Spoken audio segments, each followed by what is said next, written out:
Olutindo lwaguddeko enjega lwe lugatta omuluka Kajweka ku Lwanyana wano mu Gombola ya Kanaala.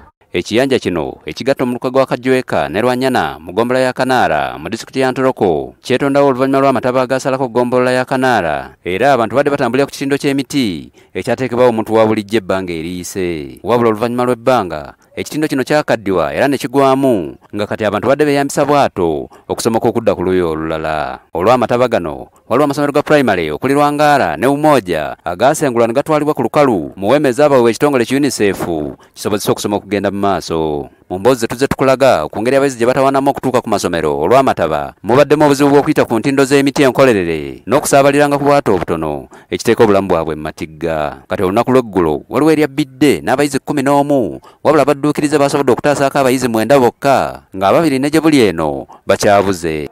Abaana abatwarwa amaizi so abantu abazirakisa abanyakusangirweho ntibasiima muno abanyakuyambira abaana baitu coincidence rundike omugisa mubi abaana babiri bamalira babuzire abeerabiddeko n'agaabwe ng'enjega eno egwawo baliko bye batubuulidde. Twaiza twayamba ati nyombe nitekeza nti abaana boona bahoiremu mu maizi tebalimu n'omu ntamanya babiri bazamire ahubwo ubu tibongire tibazokere kale abaana bitu bentu yamanu abaana abo babembeyamba mbanga kuzama. Justin Nema mama w'omu ku baana abakyabulidde mu mazzi tumusanze mu kusoberwa. Alisoma kalasi ya P2 mtoto na miaka 9 jina yake wanaita Mary Kobgabe Mary. Abatwala essomero abayizi bano gye babadde basomera batubulidde ku kyabayambye okumanya abaana abakyabuze. Abazaire batanga kuiza complaining some of the pupils are missing.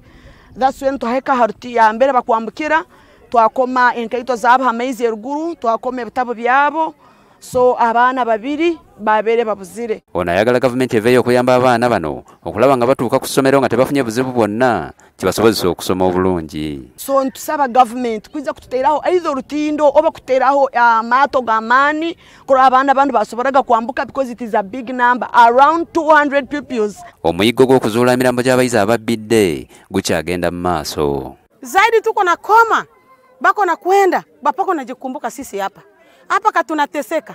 Wana bridge hapa yote yepana. Abacyari bakajweka abantu bantoroko district sasa muno obwebembezi butulumu tuliyo tubona mbene kutuombekera orutindo barwanga. Bo abakulembeze b'eggombolo leno bagambye nti beetaaga obuyambi obw'amangu okulaba nga bafuna abantu engeri gye basobola okutambulamu. Turugire halulengo lokutalibana hati tutandikire kufa abaana baitu batandikire kufa so nitwetera omuranga abebembezi baitu central government erahuke ije eyambe Kanaala. Okuva amatabalo ga Lumba district ya Ntoroko emyaka 6 egiise eggombola ya Kanaala ebitundu 9 ku 10 yabbira nga ne twogerera essaawa eno abantu bangi bakyasuzibwa mu nkambi ez'enjawulo era nga basaba gavumenti ebayambe bafunire ettaka kwesobola obbasengulira. Nze David Bukenya, NTV ku ssaawa emu.